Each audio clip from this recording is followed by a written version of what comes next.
Assalamualaikum warahmatullahi wabarakatuh. Salam sejahtera bagi kita semua. Perkenalkan, saya Ahmad Rizal Pavoka dari Prodi Manajemen Fakultas Ekonomi dan Bisnis Universitas Buana Perjuangan Karawang. Pada kesempatan kali ini, saya akan mempresentasikan hasil dari kerja praktek saya yang berjudul Implementasi Produk Bean Bag sebagai sarana bersantai yang nyaman dan estetik pada perusahaan Home with Decor.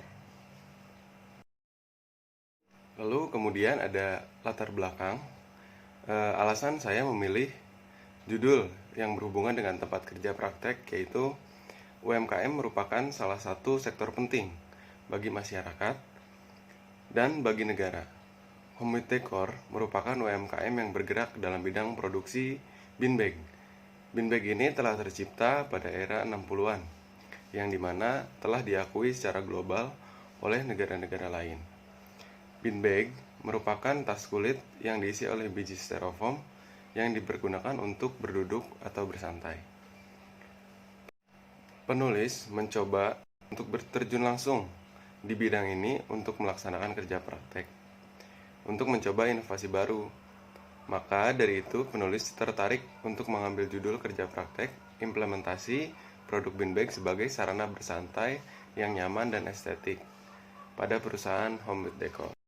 Selanjutnya ada gambaran umum perusahaan. Di sini ada sejarah singkat, logo, dan profil singkat. Home with Decor berdiri pada tahun 2020, tepatnya di bulan Desember. Home with Decor merupakan UMKM yang belum lama berdiri, tepatnya berdiri pada tahun 2020, yang dimana UMKM ini didirikan oleh sekelompok mahasiswa yang dijalankan oleh sekelompok mahasiswa yang memiliki tujuan yang sama dalam menjalankan prosesnya. UMKM Home with Decor ini memproduksi bean bag yang sudah tercipta pada tahun 1969 yang diproduksi oleh perusahaan Italia Janota. Bean bag pada masa itu sudah diakui sebagai perabotan yang dibuat dari lapisan kulit dan diisi styrofoam. Pada masa itu perabotan ini dinamakan saco. Nah, di sini ada profil singkat nama UMKM Home with Decor, tahun berdiri 2020, alamat di Jalan Tuparev, Nagasari, tepatnya di halaman parkir Karawang Teater. Selanjutnya ada tinjauan pustaka. Yang pertama ada Grand Theory, pengertian produksi. Menurut Dr. Andes Bambang Prishardoyo pada tahun 2005, menurutnya definisi produksi secara umum adalah suatu bentuk agenda yang dilakukan dalam upaya memenuhi kebutuhan manusia. Agenda ini lebih disempitkan, haruslah agenda yang menghasilkan barang atau menambah nilai guna barang ataupun jasa. Kemudian ada dari Imanul Arifin, pengertian produksi secara sempit, yaitu menambahkan bahwa produksi adalah proses akhir dari aktivitas kegiatan perekonomian dengan memanfaatkan atau menciptakan barang ataupun jasa. Lalu ada dari Sofyan Asauri 2008. Hal ini mengatakan bahwa produksi adalah kegiatan yang mentransformasikan semua konektivitas yang menghasilkan kegiatan, aktivitas, sehingga output ataupun inputnya adalah barang atau jasa, serta kegiatan yang dapat mendukung keberlangsungan manusia. Kemudian yang terakhir dari Vincent Gaspers 2004. Ahli produksi adalah fungsi utama dalam bernegosiasi yang di dalamnya mengandung unsur aktivitas, meningkatkan nilai jual dalam produk, sehingga secara umum produksi adalah peningkatan hasil dari apa yang telah dicapai. Dari penjelasan di atas dapat kita katakan kalau produksi akan mampu menggerakkan para pelaku usaha suatu kawasan dengan pembangunan ekonomi yang merata, kawasan ekonomi yang berdaya saing tinggi, serta kawasan yang terintegrasi penuh dengan ekonomi global. Selanjutnya ada Middle Theory, tentang pengertian kewirausahaan, oleh Thomas W. Zimmerer. Kewirausahaan adalah keinovasian aplikasi yang kreativitas untuk memecahkan masalah dan memanfaatkan peluang yang dihadapi setiap hari. Lalu dari Robin dan Coulter, kewirausahaan adalah proses di mana seorang individu atau kelompok individu menggunakan upaya terorganisir dan peluang dan menciptakan nilai untuk tumbuh dan memenuhi kebutuhan serta keinginan melalui inovasi dan keunikan, tidak peduli sumber daya apa yang digunakan saat ini. Lalu dari Raymond, kewirausahaan adalah seseorang yang inovatif, kreatif, dan mampu kreativitas mewujudkannya untuk meningkatkan kesejahteraan diri dalam lingkungan dan masyarakat. Kesimpulannya, orang yang mendapatkan kewirausahaan disebut pengusaha. Timbul pertanyaan mengapa seorang wirausaha atau entrepreneur memiliki cara berpikir yang berbeda dari orang-orang pada umumnya. Mereka termotivasi memanggil jiwa, persepsi, dan emosi yang terkait dengan nilai-nilai, sikap, dan perilaku sebagai makhluk superior. Lalu ada range theory tentang pengertian produk oleh Fandi Jiptono. Produk ialah segala sesuatu yang ditawarkan produsen untuk diperhatikan, ditanyakan, dicari, dibeli, digunakan, ataupun dikonsumsi oleh pasar sebagai pemenuhan kebutuhan atau keinginan pasar yang relevan. Lalu oleh M. Taufik Amir, produk merupakan apa saja yang ditawarkan pada pasar agar dapat dibeli, digunakan, atau dikonsumsi sehingga dapat memuaskan keinginan dan kebutuhan mereka. Lalu dari Kotler and Armstrong, produk adalah semua yang ditawarkan di dalam pasar untuk mendapatkan perhatian, dipergunakan, dibeli, dan dapat memuaskan keinginan atau kebutuhan konsumen. Yang terakhir, dari Philip Kotler, menyatakan produk sebagai sesuatu yang ditawarkan, dimiliki, dipergunakan, atau dikonsumsi oleh konsumen sehingga dapat memuaskan keinginan dan kebutuhan termasuk di dalamnya fisik, jasa, orang, tempat, organisasi, dan gagasan. Berdasarkan uraian di atas, maka produk bisa diartikan dengan apa saja yang ada dan ditawarkan di suatu pasar, sasaran yang dapat diperjualbelikan, serta memiliki nilai guna, serta dapat memuaskan keinginan dan kebutuhan. Kemudian ada tujuan. Tujuan dari KP yang dilakukan yaitu pertama membangun mahasiswa yang siap dalam menghadapi permasalahan dan tantangan dunia usaha ataupun kerja serta memiliki kemampuan dalam menganalisis permasalahan dalam lingkup teknologi. Lalu yang kedua yaitu mendapatkan pengetahuan dan pengalaman sesuai dengan disiplin ilmu di lingkungan kerja. Sebenarnya sehingga mampu memberikan umpan balik berupa perkembangan keilmuan di dalamnya. Lalu yang ketiga yaitu mendapatkan data-data yang dapat diangkat menjadi masalah untuk disusun dalam proposal tugas akhir. Lalu ada metode. Metode kerja praktek ini dilakukan secara langsung di lapangan. Pengambilan data dilakukan melalui implementasi langsung. Data yang diperoleh berupa data primer yang diperoleh dengan pengumpulan data peneliti itu sendiri. Kerja praktek ini telah dibimbing oleh dosen pembimbing.